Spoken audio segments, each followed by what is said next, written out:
자, 오늘 이 새벽에도 하나님께서 우리에게 주시는 생명의 말씀은 창세기 19장 9절에서부터 14절까지입니다. 창세기 9장 17장 9절에서부터 14절까지입니다. 자, 제가 읽도록 하겠습니다. 하나님이 또 아브라함에게 이르시되 그런즉 너는 내 언약을 지키고 내 후손도 대대로 지키라. 너희 중 남자는 다 할례를 받으라. 이것이 나와 너희와 너희 후손 사이에 지킬 내 언약이니라. 너희는 양피를 펴라. 이것이 나와 너희 사이의 언약의 표징이니라. 대대로 남자는 집에서 나는 자나 혹 너희 자손이 아니요 이방 사람에게서 돈으로 산 자를 물은하고 난 지 8일 만에 할례를 받으라. 너희 집에서 난 자든지 너희 돈으로 산 자든지 할례를 받아야 하리니 이에 내 언약이 너희 살에 있어 영원한 언약이 되려니와 할례를 받지 아니한 남자 곧 그 양피를 배지 아니한 자는 백성 중에 끊어지리니 그가 내 언약을 배반하였음이니라. 아멘. 기도합니다. 사랑의 하나님 감사합니다. 오늘도 저희를 불러주시고 주님의 은혜와 사랑 가운데 새벽 기도 예배로서 영광 돌릴 수 있도록 인도하신 주님을 찬양합니다. 이 시간도 말씀을 통해서 저희들을 생명의 온전한 길로 인도하여 주시고 또 그 말씀을 통해서 우리가 이 세상을 승리하며 주 앞에 영광 돌릴 수 있는 온전한 믿음의 길로 나아갈 수 있도록 저희들을 인도하여 주옵소서. 함께 하심을 믿사옵고 우리 구주 예수 그리스도의 이름으로 감사하며 기도드립니다. 아멘. 계속 이 피의 복음에 대해서 이 새벽 설교를 하고 있습니다. 참 우리 믿는 하나님의 백성에게 있어서는 이 피는 아주 굉장한 의미를 가집니다. 그 속에 내포하고 있는 하나님이 주시는 그 뜻은 참으로 위대하다고 이렇게 말을 할 수가 있습니다. 그래서 오늘은 이제 이 노아에서 다시 이제 아브라함으로 넘어가서 이 할례의 피의 복음에 대해서 오늘은 좀 말씀을 깨닫기를 원합니다. 내가 지난번에도 얘기했지만 이 아브라함은 노아와 동시대의 사람이었습니다. 제가 계산해 보니까 한 58년 정도 그런 이 동시대에 살고 있었던 걸로 제가 이렇게 파악을 하는데 어쨌든 이제 이 하나님께서 노아의 홍수를 통해서 그 다음에 이 우리 주님의 이 구속사, 우리 주 예수 그리스도의 구속의 사건의 그 연계를 어찌 보면 또한 이 피의 연계를 바로 이 노아에서 이 아브람으로 넘어가지 않나 그렇게 생각이 되어집니다. 그래서 이제 하나님께서는 창세기 12장에 보면은 아브람을 부르게 되죠. 아브람을 부르게 되는데 사실 이 아브람을 이때 부르신 건 아니었고 이미 그 아버지 데라를 통해서 갈대아에 있는 그 우르의 그 땅에서 하란으로 옮기시고 그 하란에서 어느 정도 일정 기간 이 준비를 한 다음에 이제 75세 되어서 아브람이 하나님의 음성을 듣고 이제 가나안 땅으로 이렇게 옮겨가는 거죠. 이제부터 무엇가 이 땅에 존재하게 됩니까? 바로 하나님께서 선택한 민족인 이제 이 선민이 이제 이 땅 위에서 나타나게 됩니다. 사실 우리 하나님이 행하시는 그 역사는 우리 인간의 머리로서는 지혜로서는 참으로 이해하기 힘든 일들을 많이 행하십니다. 아브라함을 그 갈대아 우르에서 그 하란에서도 얼마든지 하나님께서 그 민족을 일으키게 하실 수 있었지만은 하나님께서는 그게 아니라 이제 이 가나안 땅으로 다시금 이 아브라함을 이끌어 내십니다. 왜 그랬을까 하는 그런 여러 가지 의문점도 남지만 그런 것들은 이제 우리가 성경 속에서 나중에 하나님의 역사하심 속에서 우리가 이제 깨달을 수 깨달을 수 있는 부분들도 여러 부분이 있습니다. 그렇지만 여기에서 이제 하나님께서 이렇게 가나안 땅으로 이끌어 내셔가지고 가장 중요한 핵심 사항은 뭐냐? 바로 아브라함과 하나님과의 언약입니다. 사실 우리가 이 성경 구약을 읽다 보면 주제가 분명하고 뚜렷하죠. 나는 너희의 하나님이고 너희는 나의 백성이 되리라는 겁니다. 이제 아브라함을 통해서 선민을 택하신 하나님께서 그 백성을 향해서 늘 하시는 말씀이에요. 구약 속에서 계속 흐르는 그 하나님의 말씀이 나는 너희의 하나님이 되고 너희는 나의 백성이 되리라. 이 말은 무슨 말씀입니까? 바로 하나님께서 언약을 하셨다는 거죠. 누구와요?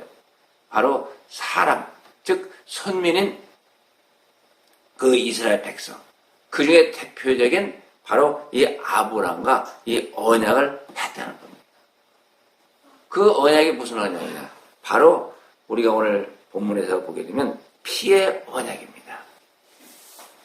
피의 언약인데 여기서 이 피의 언약, 즉 할례를 말씀하시면서 9절에 보게 되면 분명하고 확실하게 우리 하나님께서 말씀하시죠.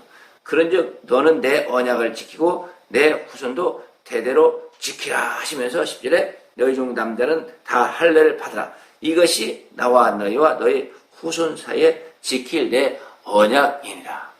이렇게 말씀을 하십니다. 이 하나님께서 아브라함과 언약을 세우는 그 증거, 징표로서 뭘 하시라고 말씀하십니까? 바로 할례를 행하라고 그렇게 말씀하십니다. 우리가 흔히 그렇잖아요. 우리가 이 세상을 살아가면서도 우리가 이렇게 몸에 어떤 흔적이 나와 있으면 그 흔적을 보면서 그 흔적이 왜 있게 됐는지 그것을 우리가 기억하게 됩니다. 우리가 이 한국에 태어난 그 백성이라면 우리 또래 아니면 우리 전도 전해주시는지 자세는 모르겠습니다만 이 초년도가 흥행해가지고 어릴 때 우리가 이 우주를 접종한 기억이 납니다. 그래서 이 어깨 팔뚝에 보면은 표시가 나 있죠. 그걸 보면은 우리가 그런 걸 기억하잖아요. 아, 참, 나도 우주를 맞았어. 이제 그 병이 안 걸려. 이런 생각을 갖게 됩니다. 이 하나님께서도 이 아브라함과 세운 언약이 바로 이 할례라는 피 언약입니다.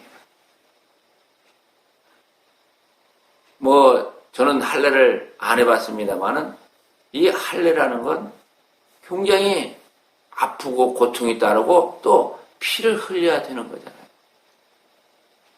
그것을 우리가 성경에서 좀 제대로 깨달아 알 수 있는 게 누구예요? 야곱이 이제 하란으로 가가지고 다시 가나안 땅 자기 품으로 돌아올 때 그 세겜 족속을 만나고 세겜 족속의 족장의 아들 하몰에게 그 야곱의 딸인 디나가 강간을 당했을 때 그 세겜 족속이 이렇게 그 야곱의 그 가족들과 같은 어떤 그 혼약을 이루기 위해서 그들이 이 양피를 팹니다. 즉 할례를 행합니다. 그런데 그들이 이 할례를 행하고 나서 고통스러워가지고 힘들어가지고 기동을 못했다고. 다른 방법으로 할례를 행했는지 그건 전 모르겠습니다만 아무튼 굉장히 고통스럽고 아팠고 거동을 거의 할 수 없을 정도다. 그렇기 때문에 그냥 그 두 아들에 의해서 그 세겜 족속이라는 한 족속이 아주 몰살을 당하는 그런 사건이 성경에 나옵니다. 그만큼 이 할례가 어떻습니까? 고통스럽고 피를 흘리는 거라는 거죠. 그래서 이 하나님께서는 아주 선민에게 표징으로서 언약의 표징으로서 할례를 행하라고 명하십니다. 그것도 8일 만에 행하라고 그렇게 말씀을 하십니다. 그래서 사실 이 선민인 이스라엘 백성은 아마 이 할례 의식은 일상화된, 생활화된, 남자라면 누구나 하지 아니하면 안 되는 그냥 보편적인 그들의 하나의 행위였다고 그렇게 볼 수가 있습니다. 그래서 이 할례를 행했다. 그것은 뭐예요? 바로 그 사람은 선민이다. 하나님이 택한 백성이다. 쉽게 얘기해서 하나님의 사람이라는 거죠. 그것을 우리가 일깨워 알 수가 있는 겁니다. 이게 가장 중요하고 핵심적인 하나님과의 이 언약의 상징이 바로 할례 피의 언약이라는 것을 우리에게 일깨워주고 있습니다.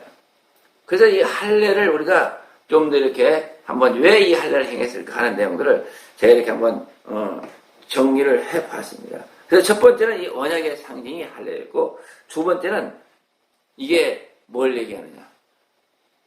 하나님의 선민이라는 이 종족의 번성의 의미가 있다. 그렇게 볼 수가 있습니다. 쉽게 얘기해가지고 하나님의 선민이기 때문에 씨를 함부로 마음대로 뿌리면 안 된다는 의미죠. 이 선민에게는 선민만의 여자를 취해가지고 이렇게 종족을 번식시키라는 그런 하나님의 그 의미가 그곳에 담겨 있다고 볼 수가 있습니다. 그래서 참 선민이 아닌 그 하나님의 백성이 아닌 그런 여자를 취할 때도 뭐예요? 그 할례를 통해 가지고 그것을 깨닫게 해주는 그런 일종의 피의식이었다. 이렇게 우리가 받아들일 수도 있습니다. 그래서 이것은 일종의 이 선민, 그 종족을 번성하기 원하는 하나님의 어떤 깊은 뜻이 그 할례 가운데 담겨 있다. 이것을 우리가 깨달아 알 수가 있습니다. 그리고 세 번째는 바로 뭡니까? 이것은 이 할례는 구원의 표징입니다. 즉 하나님과 언약을 맺은 이 하나님의 백성만이 뭐예요? 구원의 대상이라는 겁니다. 거기에는 누구도 포함이 됩니까? 이방인일지라도 그 안에 와서 그 이스라엘 민족 가운데 같이 동거하면서 살아가는 그 사람들의 할례를 행하면 그들도 뭐가 됩니까? 구원을 받을 수 있다는 그런 표시로서의 이 할례라고 우리는 그렇게 이해하고 받아들일 수 있습니다. 그러니까 이미 이 복음은 사실 아브라함에부터 시작되었다. 아브라함으로부터 하나님께서는 뭐라고 그래요? 다 그 이방 민족에게도 이렇게 하나님을 알리라고 말씀을 하시다. 이 구원의 표징이 이미 이 할례를 통해서 이방 민족, 이방인이지만은 그 안에 이스라엘 민족과 같이 동거하는 그들에게도 하나님께서는 구원을 허락하신다는 그런 표징을 이미 여기에서 말씀을 하고 있다고 볼 수가 있습니다. 그리고 이 할례의 네 번째 의미는 뭐냐? 하나의 희생이죠. 피 흘림이죠.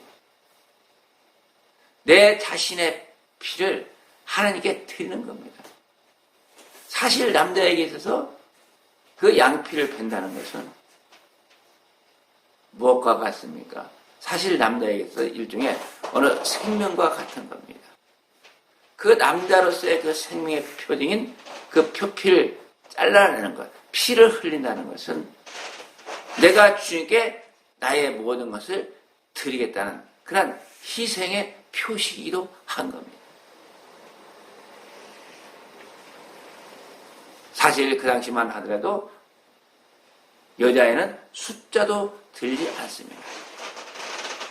하나님의 인도하시는 그 하나님의 역사는 오직 남자를 통해서 그 모든 민족들을 이끌어 가십니다.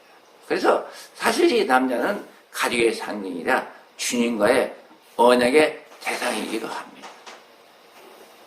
그러한 이 남자의 중요성, 그 남자에게서 중요한 그 가장 중요한 부분을 갖다 잘라냈다 하는 것은 하나님과의 관계에 있어서 우리 인간이 하나님께 자신의 피를 통해서 하나님께 나아간다는 그런 의미를 상징하기도 한다고 볼 수가 있습니다. 그러면서 이 할례가 주는 다섯 번째 의미는 뭘까 하는 겁니다. 이것은 우리가 좀 더 이 사회생활, 그 삶의 그 현장에서 우리가 뭔가를 주의 깊게 깨달아 알아야 되는 내용이 있습니다. 제가 아까도 말씀드렸지만 이 아브라함은 노아와 동시대 사람입니다. 동시대 사람이다 보니까 뭘 할 수가 있어요? 왜 노아의 홍수가 일어났는가? 왜 노아의 홍수 때문에 온 인류가 그렇게 처참하게 그 홍수라는 하나님의 심판에 의해서 다 죽게 되었는가 하는 내용입니다. 그러한 사실들이 뭐 그때 문자로서 이렇게 책으로 쓰여지는 않았겠지만 이 구전을 통해서 아주 다들 정확히 알고 있었을 겁니다. 우리가 이 기억력 때문에 지금은 다 이 책으로서 문서로서 남기지만은 사실 문서가 없는 그 시절에는 이 기억력이라는 것을 우리가 무시할 수가 없습니다. 아마 기억력이 문서가 없는 그 기억력은 참 대단합니다. 그래서 그 당시에 바로 뭐냐? 이 노아의 홍수를 기억하는 게 뭐냐? 왜 노아의 홍수가 왔느냐는 겁니다. 왜 하나님께서 노아의 홍수를 통해서 심판하지 않으면 안 되었을까 하는 내용들이었을 겁니다. 그래서 하나님께서는 이 선민에게 뭘 일깨워 주느냐? 하나님의 심판에 대한 것을 일깨워 줍니다. 사실 이 노아의 홍수가 왜 왔는가 하는 걸 보게 되면은 그 당시 사람들이 아주 악해졌다고 합니다. 악해졌는데 거기에 성경에 기록된 걸 보면 뭐가 기록됩니까? 하나님의 아들들이 세상의 사람의 딸들과 뭐예요? 성적 타락을 이뤘다고 그렇게 기록을 하고 있습니다. 이것은 우리가 성경에서는 이렇게 간단한 말로서 기록이 되어 있겠지만은 사실 이 여자들이 뭐예요? 성적으로 노출됐다는 것은 이것은 그 당시 고대 사회에 있어서는 어마어마한 성적 타락이라고 우리는 볼 수밖에 없습니다. 오늘날도 그렇잖아요. 참 얼굴이 반반하고 좀 잘생긴 여자들이 다 어디에 가 있습니까? 거의 다 유흥업소에 가 있습니다. 그 당시도 그 여자들이 자신들의 그 미모로서 하나님의 사람들을 유혹했던 겁니다. 그래서 죄에 빠지게 만든 겁니다. 어느 시대나 다 말세라고 말하는 것은 뭡니까? 성적 타락입니다. 사람이 약해지고 술에 취하고 방탕하고 자기 멋대로 살다 보면 그 땅의 종국은 뭐예요? 바로 성적 타락입니다. 가장 핵심적인 것이 우상 숭배와 성적 타락이라고 볼 수가 있는 거죠. 아마 이 노아 홍수 때도 그런 것들이 만연했을 겁니다. 참 하나님의 은혜와 사랑 속에서 그들은 지금의 사는 사람들과도 굉장히 많은 은혜와 혜택을 받았습니다. 그들은 아마 건강하게 살았을 거예요. 뭐 900살이 넘게 살았으니까 건강하지 않으면 그렇게 살 수가 없는 거죠. 그러한 인생의 삶을 누리면서도 그들의 인생의 무리함을 하나님께 가지고 나오지 아니하고 뭐예요?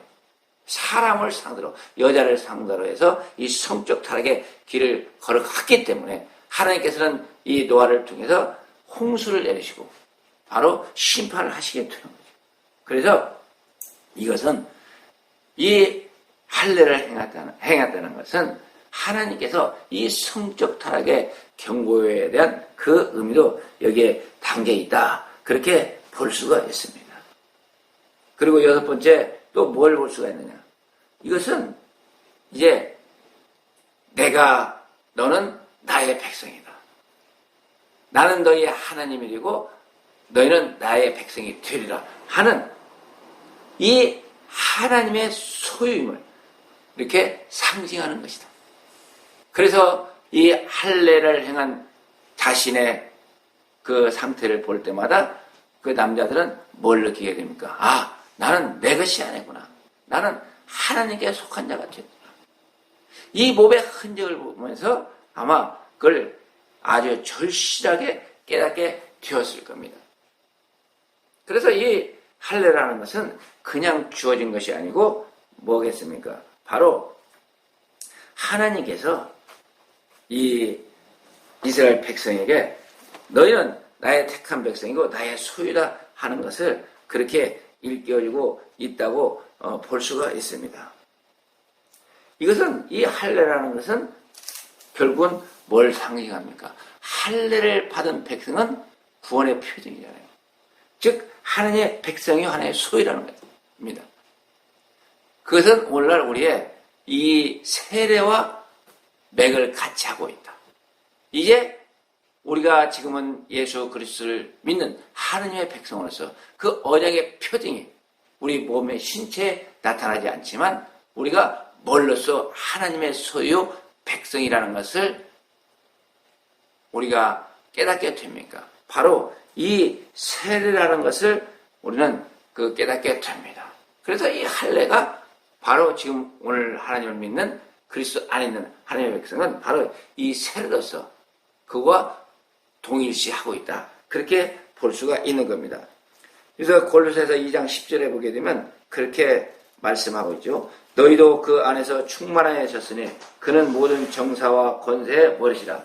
또 그 안에서 너희가 손으로 하지 아니한 할례를 받았으니 곧 육적 몸을 벗는 것이요 그리스도의 할례니라. 손으로 하지 아니한 할례를 받았다. 그게 바로 뭐예요? 그리스도의 할례라는 겁니다. 그러면서 너희가 세례로 그리스도와 함께 장사된 바 되고 또 죽은 자들 가운데서 그를 일으키신 하나님의 역사를 믿음으로 말미암아 그 안에서 함께 일으키심을 받았느니라. 참 얼마나 소중한 말씀인지 모릅니다.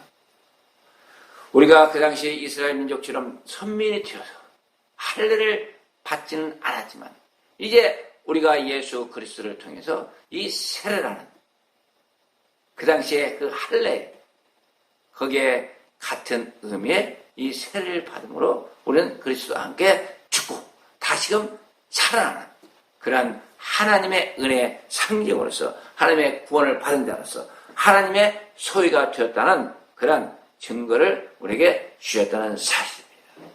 그리고 끝으로 바로 이 할례는 어떤 피의 복음의 역사로서 우리에게 다가오는가? 이것은 돌로 8일 만에 양피를 베었다는 겁니다. 돌로 베었다는 겁니다. 돌로 자랐다는 겁니다.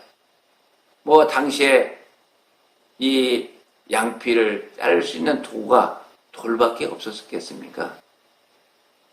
아마 그때도 이 병장기들이 많이 있었을 거예요. 칼도 있었고 뭐 있었을 거예요. 그런데도 돌로 베었다. 이것은 뭘 의미합니까? 바로 반석인 예수 그리스도요. 그분의 반석이신 그분의 그 희생의 의미가 피의 의미가 거기에 담겨 있다고 우리는 볼 수가 있습니다. 왜 반석입니까? 돌이기 때문에 그렇습니다.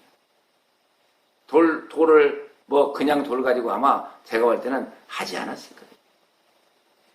그냥 큰 바위를 깨뜨렸는지 뭐 어떻게 했는지 모르겠지만 아마 좋은 가장 소중한 부분을 잘라내는데 아무 돌이나 저는 썼다고 보지 않습니다. 아마 그 당시 그 지역에 있어서 가장 귀한 돌을 가져다가 아주 그것도 잘 갈고 다듬어 가지고 아주 소중하게 해가지고 어떻게 합니까? 그 돌로서 그 양피를 베었을 것이다. 그래서 앞으로 우리에게 오실 그 반석이신 예수 그리스도의 그 희생의 그 상징성이 여기에 담겨 있다. 반석이신 그리스도를 통해서 우리가 표식을 하는, 피를 흘리는 그런 하나님의 함축적인 의미가 거기에 담겨 있다고 우리는 그렇게 볼 수가 있습니다. 이런 이 할례는 결론적으로 뭡니까? 우리 주님을 예비한 하나님의 은혜의 상징이었다. 우리가 그렇게 볼 수가 있습니다.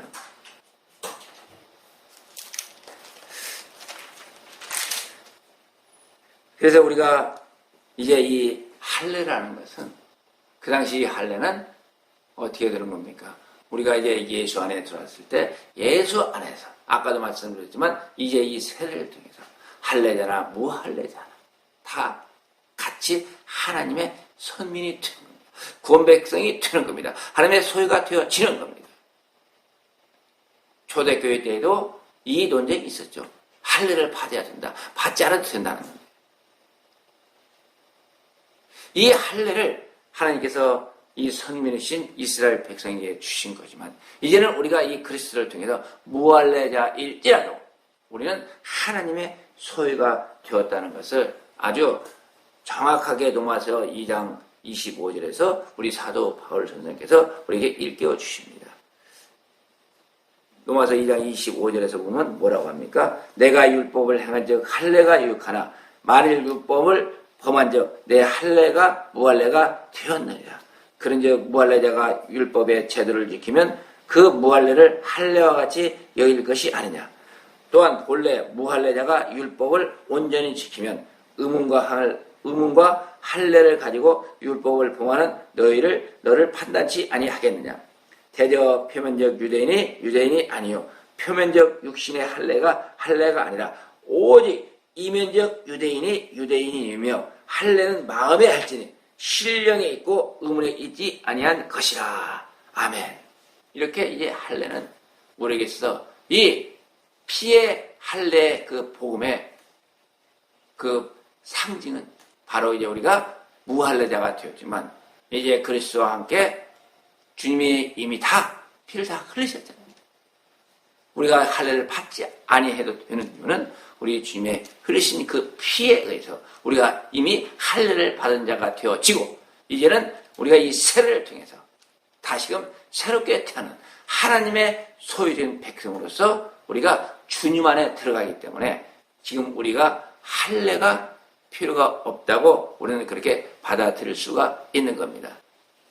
할례가 사실 필요가 없는 게 아니고 그 할례가 이미 그리스도와 함께 우리에게 행해졌다는 사실입니다. 그래서 이 할례는 이제 구약시대에 아브라함을 통해서 우리에게 전해져 오는 그리스도의 그림자요. 그리스도의 표징이요. 오늘날 그리스도를 통한 우리의 구원의 길을 예비하신 하나님의 섭리와 역사, 피의 역사가 그 할례 가운데 담겨 있다는 것을 우리가 마음속에 간직하고서 오늘 또 우리가 할례를 받은 자가 아니요 그리스도를 통해서 할례를 받은 자로서 하나님께 영광 돌며 살아가는 여러분들이 되시기를 주님의 이름으로 축원을 드립니다. 기도합니다. 사랑의 하나님 감사합니다. 참으로 우리는 할 수 없지만 주님께서 이미 우리 가운데 피를 흘리심으로 우리의 모든 죄를 사하시고 또한 그 할례 그 사명을 우리로 하여금 벗어버리게 하시고 이제는 주의 사랑을 쫓아 이 세례를 통한 구원의 온전한 길로 행할 수 있도록 인도하신 주님을 찬양합니다. 그렇지만 이제 그 아브라함의 을 통해서 하나님께서 언약하신 그 할례가 우리가 이 세례로서 우리 마음 가운데 계속 간직될 수 있도록 저희들 인도하여 주옵소서. 그 할례를 통한 피의 복음의 그 역사를 우리가 마음에 간직하면서 주 앞에 영광 돌릴 수 있는 은혜의 길로 나아가기를 원합니다. 오늘도 함께 하시는 주님께 감사를 드렸고 우리 구주 예수 그리스도의 이름으로 감사하며 기도드립니다. 아멘.